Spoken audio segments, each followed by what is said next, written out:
thank you for coming. I know most of you, but we'll do this like I don't know anybody. Randy Shoemaker, I'm the CEO of Southeast Vermont Transit, the Moover. Tammy Needhawk is our operations manager for Brattleboro and Rockingham area. And Sarah Campbell is our dispatch manager in Rockingham. She's running the software end of things. And Christine Howe is the general manager of the company. She looks at both Bloomington, Rockingham, and Brattleboro overall. So again, thank you for coming. And just briefly, I think I know most of you. I don't know everybody, but just can you give us your name and a brief bio, please? Or why you're here? We know Ian. I'm sorry. I was looking at you. I couldn't tell if you're leaving. Sorry. Joyce St. Jean. I'm with the Wyndham Windsor Housing Trust, the resident services manager. And the reason that I'm here today is to learn more about this micro move so we can provide the information to our residents. Great. Very glad you're here. Thanks for reaching out. Thank you so much for being here. Hi everybody, I'm Jack Spaniard. Hi Tannery. And I'm here with the Brattleboro Development Credit Corporation.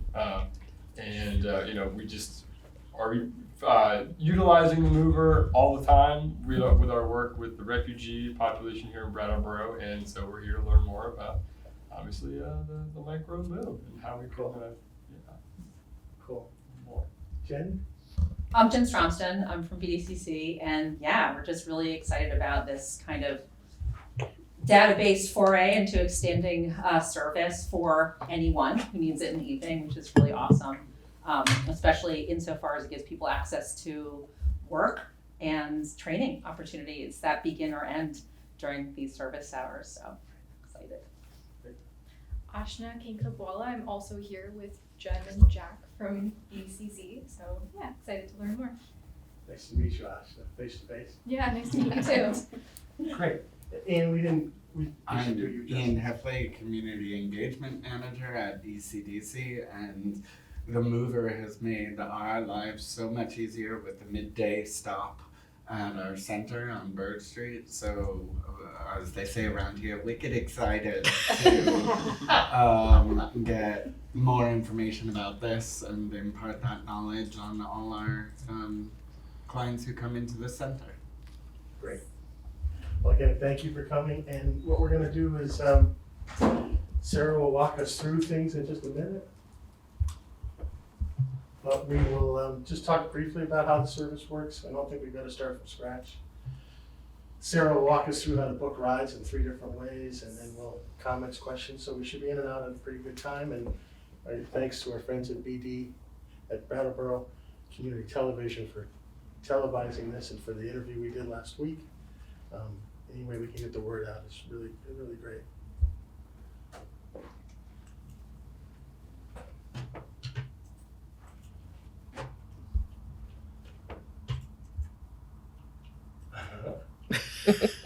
Okay, anytime now. All right, so let's skip a page. Nope. Service plan is MicroMove 2 to differentiate it from the MicroMove in Windsor. You'll definitely be sharing rides in a van with somebody else. It's not a private taxi. 5 to 11:30 p.m. I think we all know that, Monday through Friday. The rides must be completed by 11:30, so you can't book a trip at 11:25 to go across town. We start Monday, April 15th at 5 o'clock. There'll be no sleep for Moover staff the night before. It's an order. And it's free, as we know. Start and end within the town limits of Brattleboro. People have already asked, can I go to Walmart? Can I live just outside the border? Or where do I live? On our website, there is a Google map, and you can key in your address, and you can see if you really are within the territory or not. Whoops. The vehicle holds up to 2 wheelchairs at a time, and it has a bike rack. So we will be able to take people with all different types of mobility devices, and certainly we encourage multimodal transportation. And advanced reservations are required. You cannot hail this as it goes by. You have to have a reservation. Absolutely key. The system operates on algorithms, the software does, and if we pick up somebody that doesn't have a reservation, it completely messes up the whole algorithm package. So our drivers are instructed to, you can't just pick anybody up, stick by the book, stick by the tablet, and make sure that there's a reservation for each ride. We'll pick you up as close as we can. Some people may have a narrow driveway that's too narrow for our vehicle. You may be instructed to walk to the end of your driveway or down the block a little bit. If somebody's in a mobility device like a wheelchair, we will assist them getting to the bus. We may have to park a little ways away. We haven't really come across that very often in our day-to-day, do we, Sarah? No. We're usually getting pretty close, but you never know with construction or snow or anything like that, but we'll do our very best to make sure we get you as quickly and closely as we can. Trained service dogs are welcome. Just as a small point, a lot of people think that service animals is the term. When it comes to FTA and transit, the only type of service animal is a trained dog. That's not our rule, that's their rule. So some people may have a cat or a snake or a rock or something, and the answer is no, unfortunately that's not a trained service dog. Kids under 12 must be accompanied by an adult. Seatbelts are provided but not required. Bring your own child seat. If you don't have one, we don't have one either, so hold on to your child. But we have very few people bringing their child seats on. It's usually a short duration, but please bring those if you need them. We have a code of conduct relative to behavior and wearing shoes and shirts and shorts at all times, or some kind of pant, but that's on our website as well. It's also posted in the vehicle. And we'll try to deliver a ride within 30 minutes of your booking. It's not always gonna work. Sometimes you're gonna try to book a ride and can't get it that day, can't get it that hour, can't get it within 30 minutes. We're gonna try to shoot for 30. I think in Windsor, where we're doing a lot less volume, I don't think we've had to, we've been doing everything within 30 minutes to date pretty much. More or less, yes. Yeah, so I think here it's gonna be something we're gonna shoot for, but it's not guaranteed. And everything's subject to change without notice, and everybody knows that. So 3 different ways to book a ride. You can use an app, you can go online, and you can call the office. And there are certain situations where we won't accept a ride or the software won't. And that is all the seats are already taken for the trip or the portion of your trip that you requested. Your ride was for outside the town boundaries. Your ride would have ended after 11:30. And if your ride request can't be confirmed, try another time or another date. Sarah will show you very shortly what kind of a notification you'll get. But you will be notified that you booked it, but it's not confirmed. And they'll give you the option to book someplace else. You can book multiple ride requests up to 21 days in advance. So I want to be picked up every Tuesday to go to work at 5:30, be picked up at 10 o'clock. You can do that with the software. And recurring requests can also be made, I think I just mentioned that, I'm sorry, 21 days in advance, and recurring ride requests are available with the software. Any questions so far? Pretty basic stuff. So to reserve a ride by phone, we're going to call our office. Our office closes at 5 o'clock, so people can call up to about that time or a little before and book a ride with us. We have a toll-free number. And if it's after 5 o'clock and you need a ride that day, you're going to have to use the portal, obviously, or the app. And we don't accept ride requests, text, fax, or email. You need to talk to us. If you call us, you'll be asked for your name, street address, date of birth, phone number, and any mobility devices. So this information we use, you'll have an account with us. You'll have an account with the software called QRide, but it's kind of our account as well.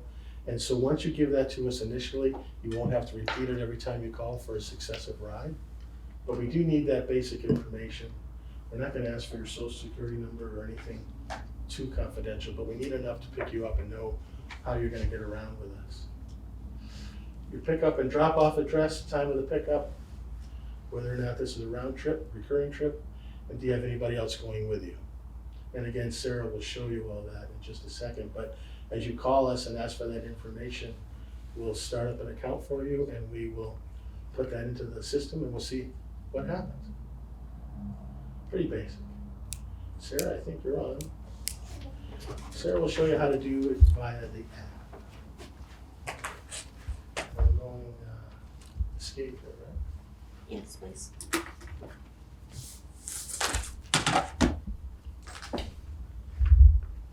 Come on. Yeah, you have to close out of that. I think so. Okay. And then hit this one. We practice this. There we go. Alright. Hi, I'm Sarah. I'm the dispatch manager. So this application that we're using to book trips after hours is supposed to be very user friendly. And it should go from the app or the web portal straight to the driver, unless there is a hiccup where there's not enough seats or the time doesn't line up or something like that. So this is on the web app. No, this is the Phone app? phone app. Yep. So you sign in.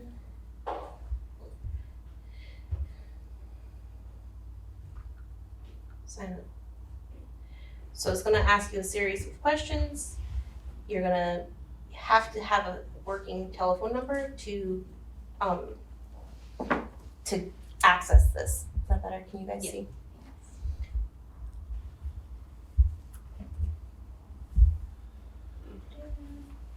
And then, cool, that's not gonna work if I don't have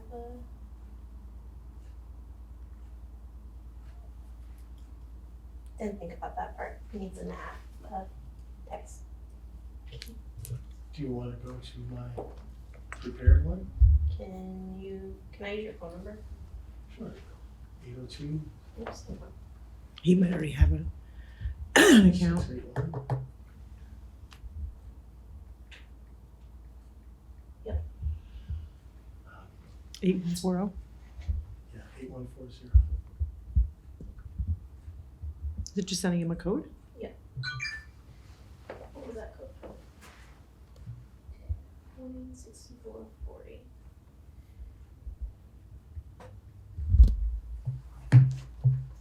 Alright, so then it'll send you a code, you'll get to this screen. This is where you get to put in all of your information.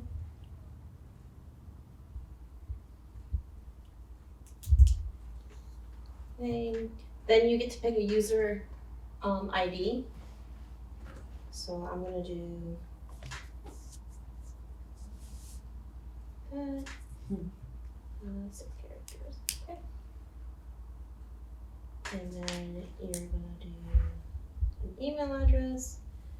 You get to do a password of your choosing.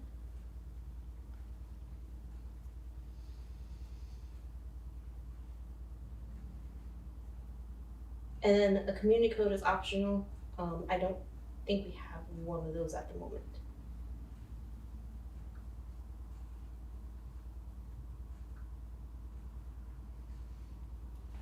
When we do have a community code, it will be MicroMove. It might be MicroMove 2 or it might be MicroMove. So it's either Windsor or Brattleboro. It'll be there by Thursday. So today's Tuesday. Tuesday, yep. But it will appear. You will be prompted for it. You don't have to join the community, as Sarah said. I think it would be good if you did. Sometimes it's helpful. Yeah. It just, if you join the community, it will pull you to the correct MicroMove because it's gonna be, when you go into the app, you'll be able to see the MicroMove Windsor and the MicroMove 2 for Brattleboro. So then this app goes by your GPS location. And give it a minute, it'll pull in. Right now, Brattleboro isn't up and going yet. We are still working on that one. So I can show you Windsor.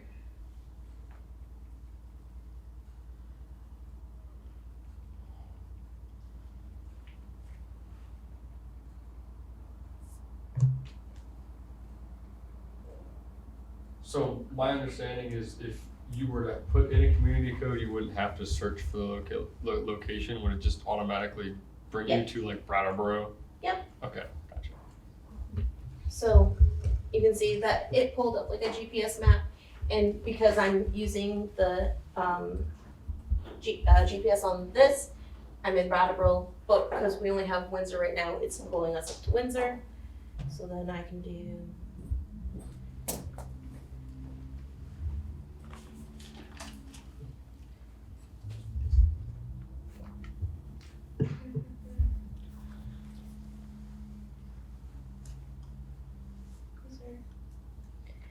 and then that would be the trip that I want to book. So I'm going to go from State Street to Price Chopper in Windsor, and I would hit next. And this is where you would put in if you want a one-way there, what time you are going to go there, the whole thing. So let's do. Tell me what you book. Hmm? Tell me what you book so I can have her. Yes. I'm going to do 1 o'clock tomorrow. And I'm going to hit next.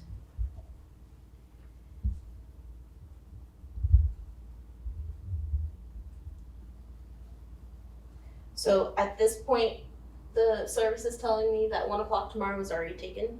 So there's no private transportation options right now. So now I need to pick a different time. Let's do 3.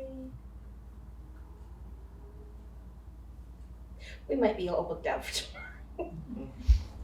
That happens.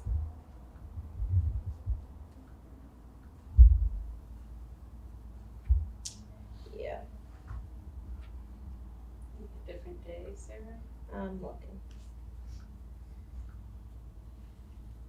Yeah, tomorrow's Wednesday, right? Isn't that a busy Yeah, day? Busy it's day on kind of Wednesday. busy.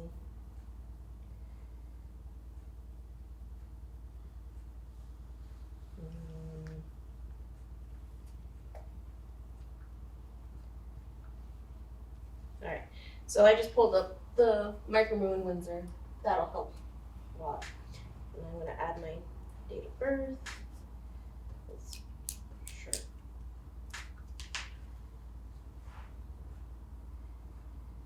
And street number 65. Sorry, this is the only street I know in Windsor. Nope.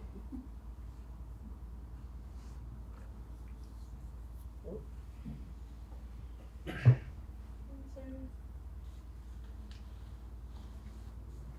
Windsor. I don't know, can you look does it go for Windsor? I don't know off the top of my head. I don't know. 05 something. That's mostly Vermont.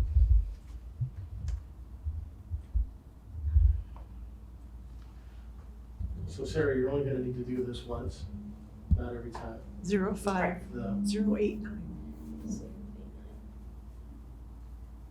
05089. 05089. Yeah, once you get this all set up, you won't have to do this again, as long as you remember your password. So this is the boundaries of Windsor. So you can travel in all of that anytime during the day, as long as the vehicle is available.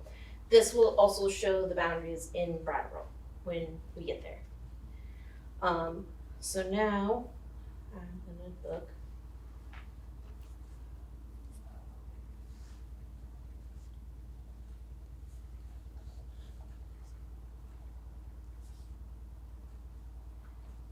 So we're gonna go from, no, because it's pulling GPS. We're gonna go from State Street to Price Chopper.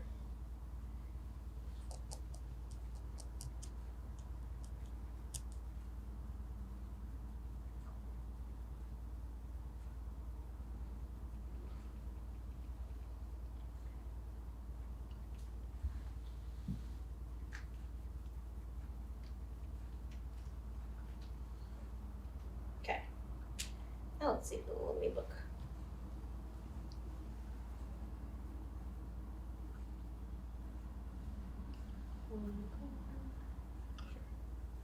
Next. Alright, so then I put where I'm going from to where I'm going to, and it's gonna ask you what your funding source is, which is always Micromove, and then what your trip purpose is, because we're trying to figure out what people are using our service for. So we hit Micromove, and then I'm gonna hit shopping because Price Shopper is a shopping trip. Next. So now you see that the Micromove is right there, and that's what I want to book onto. So I'm gonna click it and book. And now I'm waiting for a dispatcher to either confirm my trip. With Windsor right now, we toggle back and forth between the autos and we manually do it, but Brattleboro will automatically schedule. So this shouldn't stay up for very long if there is a trip able to be booked. If not, you'll get a bounce back saying please pick a different day or a different time. Alright, can you tell me What time, what day was it? tomorrow at 1 something? And then when you want to see past trips, or if you want to see the status of the trip that you just booked, you can go into past trips.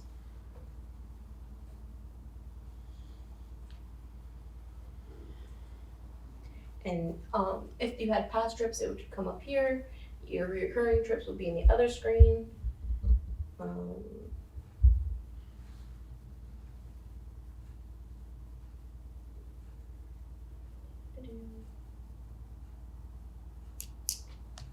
Future trips is what I'm waiting on right now.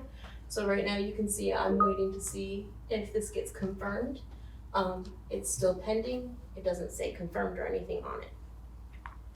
Once it does confirm, you'll get an ETA of when the bus will be there to meet you. And we ask that everybody be outside waiting, because we don't.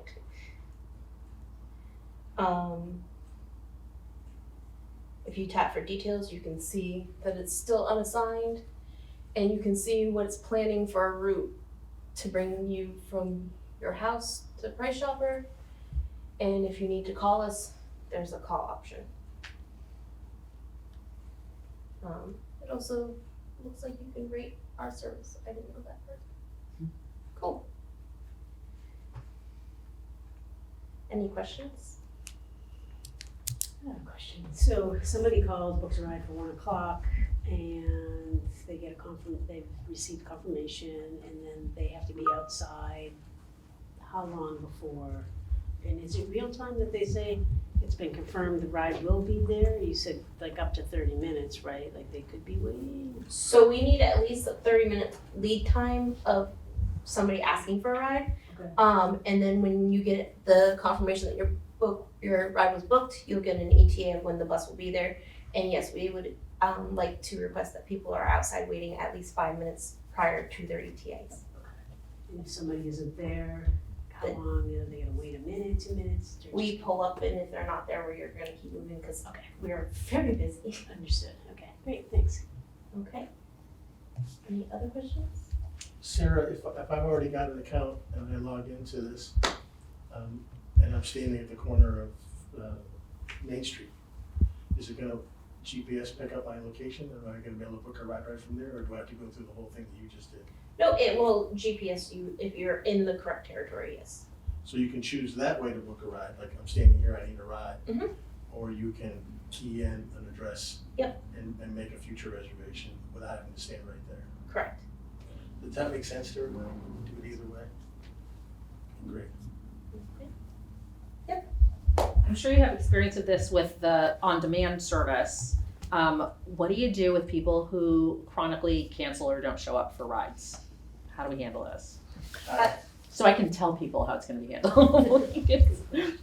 That's part of the reason why we're not waiting. If they're not out there, when we're moving on, because we're really busy. And right now, we don't have that issue. Everybody respects the time of the bus and they're out there, so. It's a great question, Jen, because that problem does exist in a microtransit program up in Montpelier. A lot of high school kids book rides and never show. And we're gonna have to figure that out when we get there. We don't have a pre-planned policy. The feds tell us we cannot just block somebody and throw them out for that reason. But at the same token, They're it canceled. will Should be track canceled that, and chronic offenders will be called or warned Meg or said what should be have you. canceled now.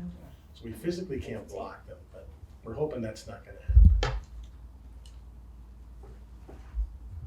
I have a question too. So during that, when we were looking like a kind of at that overview screen there, like where the bus was gonna come from, kind of that purple path, Mhm. is there at all like a live, like here's the bus and you can see it coming kind of feature? Like I know on your website, there's one like when you're looking at the bus route, like not for demand service, but just normal bus service.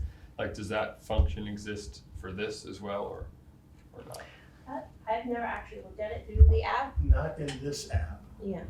but we can have a transponder in those booths. Yeah, so I'll have to see how the data will get to Trillium for them to, it might just have to be the demographic. Mhm. Okay, so I'll know that. So the answer is we don't do it currently, and it's, something we can look, it's odd that you gotta have two different apps going at the same time. Okay. This app does not do that, it's not designed to do that. The answer to the question is, we'll put it on the other app and we'll test it to see if it works. Yeah. So the dispatchers just put the trip in, and then I just had them cancel it. So this was the trip ID that went through, and then you can see it was canceled. But, yeah. All right. So that's the app. And then we also have a web portal that looks a little bit different, but not by much. So the web portal looks like this. This is the web address for it. Same thing, you would register just the same way. Let's go register.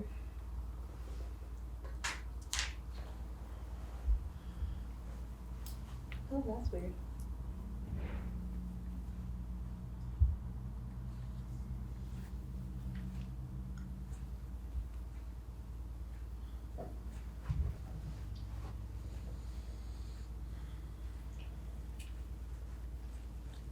So we'll have handouts for you to take.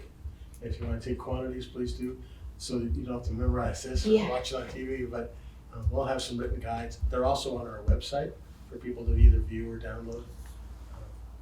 Because we know this is gonna take a little bit of getting used to. The app, once you set it up, really is very basic and simple. It's pretty straightforward. Just today, we're walking through the whole process of signing up, which is a little extra step, but I think that's what our riders will probably need the most help with, is just getting the app loaded and active. Use it once like anything else, and after that, it's much more routine.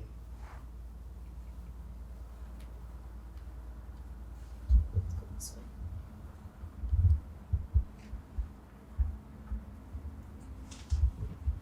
Sorry, just putting in all my information again. I have a good question, Jim. So what if someone doesn't have a cell phone and they just have a landline? Then they'll have to call us while we're in the office. Okay. So during our Between business 2 and hours. 5 o'clock, okay. Yep. And then they get did they get a call back in terms of the call, or were you able to confirm it right away It will be something that they would know in the moment, in the moment? Okay, Yeah. great. because we can book it in the moment. You have a lot of clients without cell phones? We do, yeah, surprisingly. So some of our older folks that still trust What's that? online and just have. Yeah. It'll be a little dynamic, because in Windsor, the vast majority of riders do call the office for their rides, but it's 6:30, 6 to 6 in Windsor, so 6, 8, we're in the 6, 8, office 1. most of that time. In Brattleboro, it's, 8, we're done at 5 o'clock.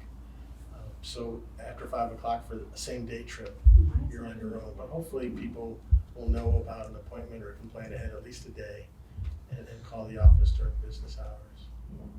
Yeah. Most of the older folks, I think, wanna go earlier in the day versus like later in the day, and they're Yeah. more available. And we'll be open at 7:45 to take your reservation, so, yeah. Yeah.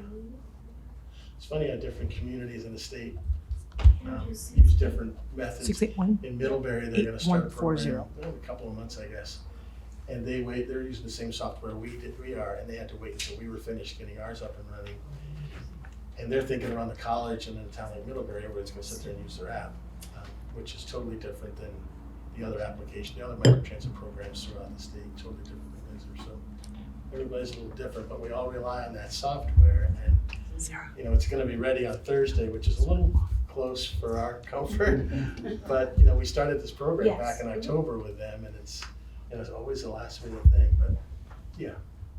I think we'll have it all ironed out and we'll be ready to go.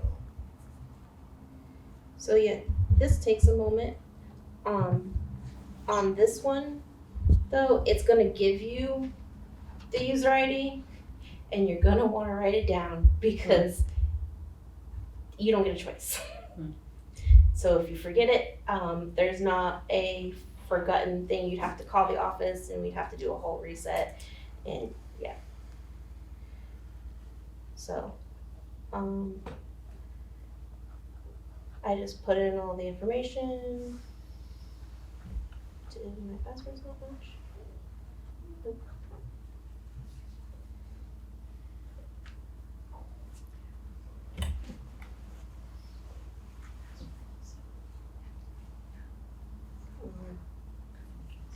I should have brought one of those pen things.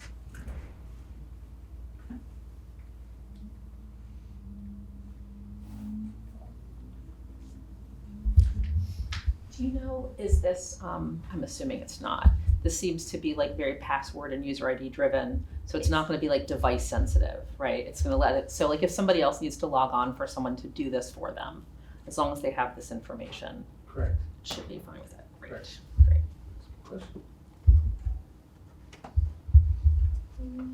And the portal ID password is the same as the phone ID, correct, Sarah?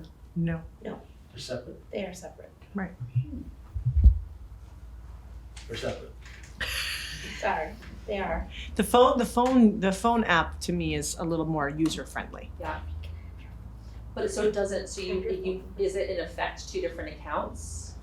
It would be, yes, unfortunately. It has all your Between the portal information, and the yeah. app, yes. Yeah. But not among apps, not among different cell phones, to answer your original question. Yeah. No, it's all one thing, you can key it in. You can use your cell phone to do anybody else's ride or what have you. Yeah.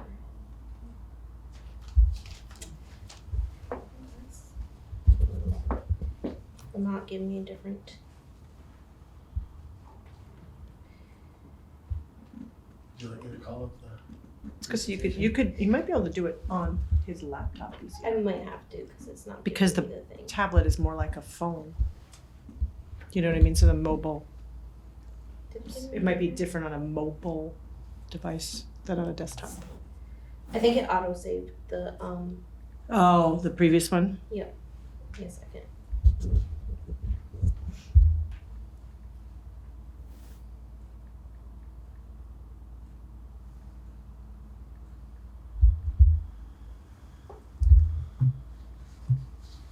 That or it's just sick of me making accounts.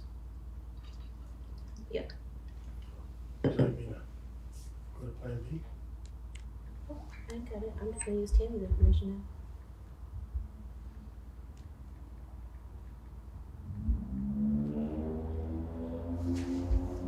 Oh, she already got one. So we've been practicing a lot, so we've all used all of our accounts, but it's all the same. When you finally get back into it, it looks exactly what I just showed you on the app. So there's that.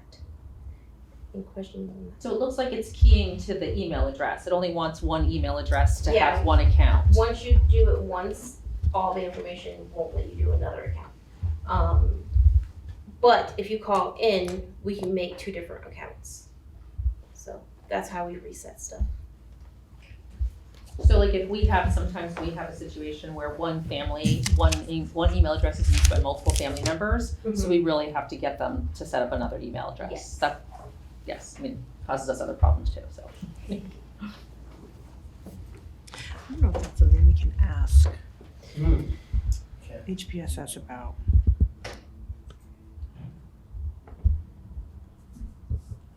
Yeah, we need to ask them if we can, Have more than one account on one email.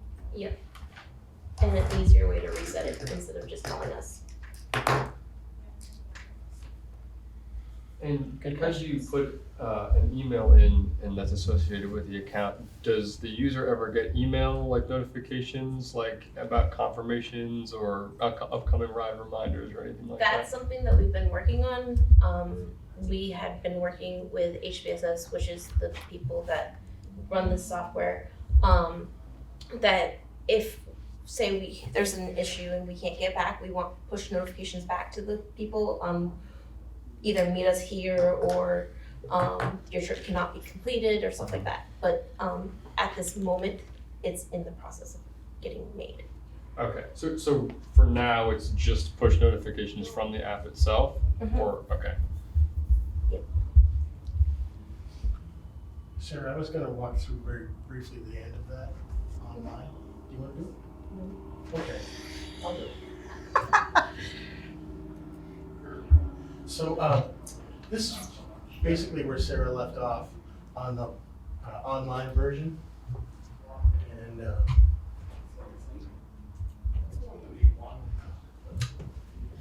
this is the screen where you register, which we walked through earlier on the app, very similar to what the app is. Mhm. This is, again, a first time use. You'll get a notice here that says, yep, you've registered successfully. And then you'll go to book your first reservation, which is Let's Go. And here's some of the screens you'll start with, where maybe you're picking up, going, et cetera, et cetera. This is very much what we'll be doing on the phone, correct? On the, But what we call the office. yes. Yes, we'll walk you through these same steps. Yep. You key in where you're being picked up, the date and the time. And you'll get this message when you mention that you haven't finished everything or haven't clicked your funding source. And as Sarah showed on the phone app, Micromove will pop up as one of the default, or maybe the only default, payment method. Mhm. This software is designed for people who pay fares or have subscription services like Medicaid or other things. So we try to, we have to work within their general software guidelines. So we've got, you'll see a Micromove option to key in for funding source.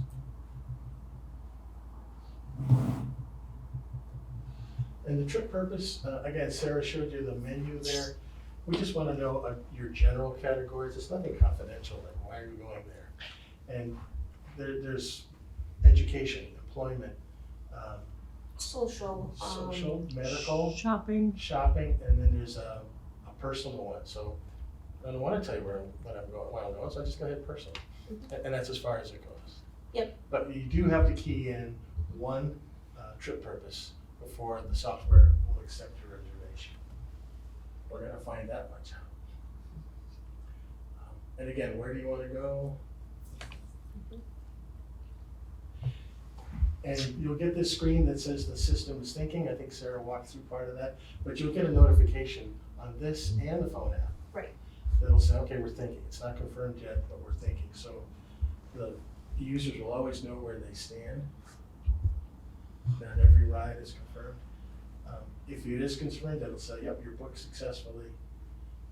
You have a reservation. You may not get that screen. You may get other screens, which I'll show you in a minute.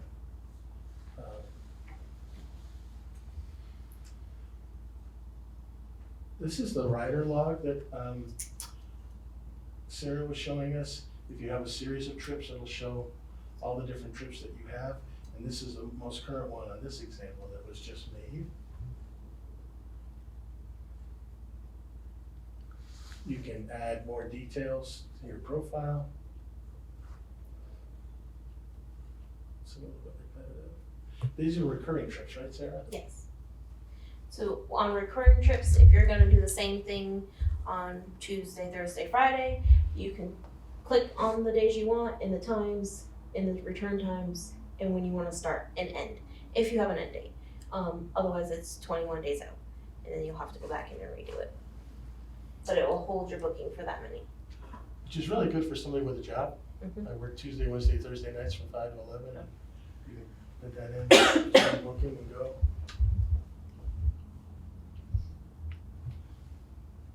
That's another thing. This is again, if it's in progress and it's being systems thinking. What's that say, Sarah? That's just saying that it was confirmed and it's a repeating confirmation. For a repetitive trip. Yep. Again, the pop-up, it's good. You may get a pop-up, this one, that'll say, it's Outside the service area. outside of the service area. Yep. Which we talked about earlier. Here's a more. Can you tell us what that is, Sarah? So this one looks like it's the one when you repeat your trips, because the days are all different, but the times are the same.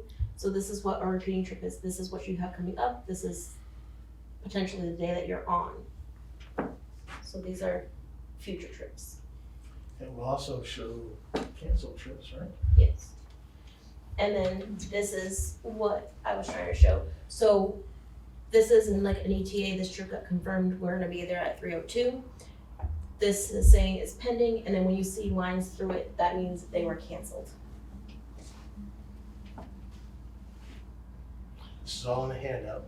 It's all online, so you'll have it to take with you or review later. And people can cancel their, like if they have a future trip and Can you they, close this part? I can see it, sure. Nope, this one. Right there. I can't quite see it.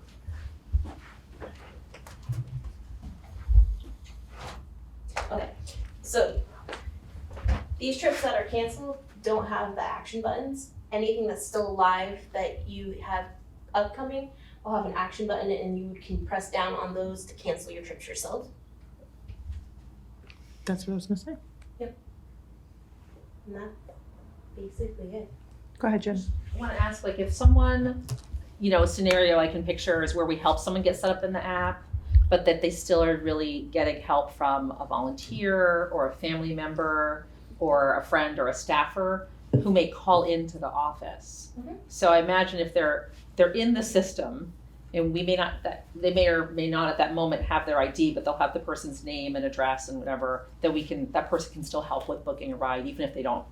Absolutely. Okay, right. Always call the office for help, whether you're logged in, whether you're not, whether you're confused. Yeah. We The know third what party we're gonna do. can help Yep. book that ride, even if they don't Always have. there to help. Yep. And I'm sure there's gonna be a bit of that in the first couple of months. Mhm. So yes, no matter what, you can always call us. Yeah. So, I know it looks confusing, but it's really not, and, yeah, I think it's a good program, and we're certainly gonna put it to the test in Brattleboro. Yes. It's gonna be busy, and I note that, for the first day or two, we think we're gonna start out using our little van that's so neat, but it's only got 7 seats. And very quickly, we're gonna be able to measure the reservation volume and the number of canceled trips. So we may be going to a 14 seat bus, which is larger, not as cute. But it's, we may need the capacity, and we think we may go to that very quickly. So initially, you may hear from your clients that, I couldn't get a ride, it's always booked. Once we go to a 14-seat bus, hopefully there'll be less of that. And again, when the minute you put a wheelchair on the bus, that takes away other ambulatory seats. So we're just gonna have to wait and see, and there's gonna be some adjusting, and we have paper backup for everything, and for if or when the software doesn't meet spec. But the whole thing relies on that software, so we're asking everybody to please bear with us. And Sarah will be up nights for the first few days, making sure that if anything blows up, she's there to back it up, and the driver's just gonna be behind the wheel looking at this little screen, and that's all that he or she will have. So we will have backup during the day, it's not an issue, but again, this is a night service and it'll be new for us too. So with that said, A question about drugs and alcohol in terms of people, is that in the conducts? In terms Yes. of people, will they take someone if they're inebriated? want to take that one, Christine? That is in the code of conduct. So if they are showing severe signs of impairment, the drivers are actually instructed to not allow them on the vehicle.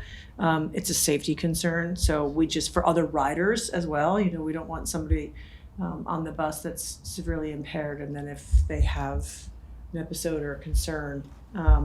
So we don't allow drugs and alcohol to be brought on the bus either. So if they have an open container of beer or something and the driver pulls up, they're not going to allow them on there with that open container either. So that's all in the code of conduct. Yeah. Drivers are trained in that. We have them. They deal with it now. Yeah, and I imagine they must deal with folks who have, some mental illness. Yep. And some mental health challenges. Yep. So Yep, they're all trained in de-escalation. They're all trained around all of those pieces. Yep. I just want to note that one thing to just remind people when they're booking is if they book a trip for themselves and then the driver shows up and they had a friend that decided they wanted the same trip, but that's not booked, we can't take that friend just because of that capacity and the algorithm we talked about. So try to reiterate that if they think they can update a pending trip, correct? They can go on and adjust it. So if they have a recurring trip, then all of a sudden they're like, oh, my friend's gonna come with me today. If they can get on there and there's availability, they can add that person. But I just wanna remind people of that because, like if a couple of couples wanna go out to dinner and one person books it and they forget to add the other 3 people and then the van shows up and there's only room for 2 people, they can't take, you know what I'm saying? So just remind that. Are you saying that an individual can book a ride for 2 riders? Yes. They don't have to have a separate account for each Correct. rider? Yep, as long as they let us know how many people are going to be there. Awesome. At the same location, Right, obviously. yeah. No, the same trip, but Yeah. with one rider. Yes. I think we passed that pretty quickly, Jen, but there's room there's a field on the apps that say how many people, and you just add people there. Yep. Yeah. The driver is gonna be sitting in a vehicle with a tablet in front of them, and everything that driver needs to do their job is on that tablet. And I think what happens is the information that they have to rely on that. They can't vary from that. Oh, can you please go over here and pick somebody up? Can you please add another person for dinner? My friend's over there 3 blocks away. No, they're gonna have a GPS screen that's gonna say, go to Brown Street via Route 91 and Route 5 or whatever. And that's the way we're gonna do it. We're not gonna say, geez, there's a shortcut over there. Why are we going out of the way? There's a reason for that. The algorithms have set that up for a particular reason. And the driver is gonna be instructed to just stay on that course, and that's that. And numbers of people, unfortunately, that's that. We have limited capacity. It's not like a 30-seat bus that you see during the day driving around. No, it's fixed. Something we'll all get used to, I'm sure. I'm sure we'll have some denied trips and some people who are confused. And yeah, we'll just have to deal with it. This is a pretty educated audience here. They're challenging us with good questions, Sarah. Yes. Really good questions. Well, it's a great service. I'm really excited to know. I So hope people pull talk out. about it. Yeah, I hope so. It's good that we have Windsor to fall back on. We've been doing that for 14 months now. Right. I would hate to start Brattleboro with that program. We learned a lot in Windsor, but. We learned a lot.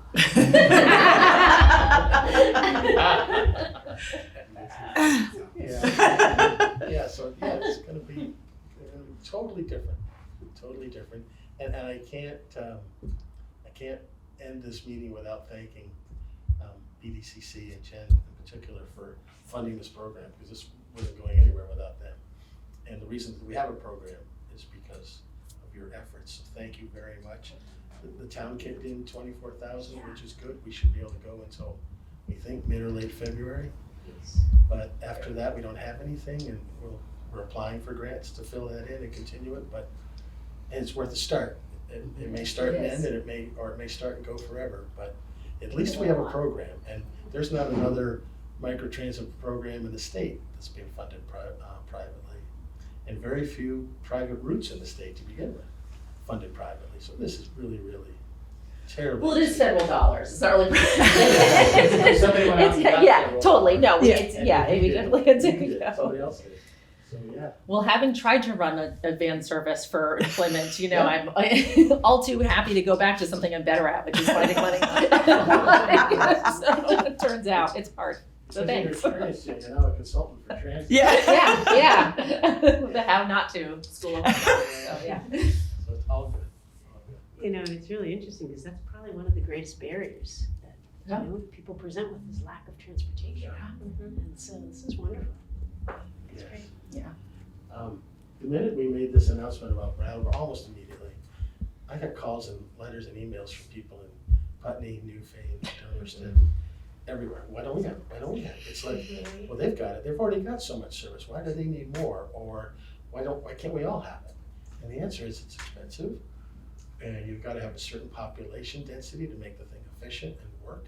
Absolutely. And it's just not for everybody. And a lot of people in those surrounding towns want to use Microtransit to come to Brattleboro. Well, Microtransit wasn't designed for that. You've got to have a fixed parameter that if you're going to deliver 30-minute rides or what have you. And so, how lucky we are in this town to have this, and a driver and a vehicle we already had, and the software we were working with. So, very, very fortunate. It's a cute vehicle. It's a cute vehicle. Yeah. Yeah, more than half of the households that don't have a vehicle in the county live in Brattleboro. So it's really the one place where you can serve the highest proportion of people who really don't have access to any other form of transportation, so. And I know we're in this room, particularly you folks, were very refugee oriented, and that's great. But I'm thinking about the kids after school, or people once in a while go out dining, and whether they've got a car or not, or one person in the household has one, the other one doesn't. How cool is that? I know that our fixed route drivers have already gotten people that take the bus right now. In the early mornings, they're getting picked up at Omega and something that work the night shift. And there's one particular rider that walks up there at night. He's excited because he gets a ride in the morning, but right now he's walking up there at night. So he has been asking since we put that little announcement out, when's it starting? Yeah, we've been It's fielding lots of huge. phone calls. Yeah. Well, and yeah, just to put that on the record, it's like that's how this started with this conversation of, people can't get to the start of their, they can't get home from their second shift job or to the start of their third shift job.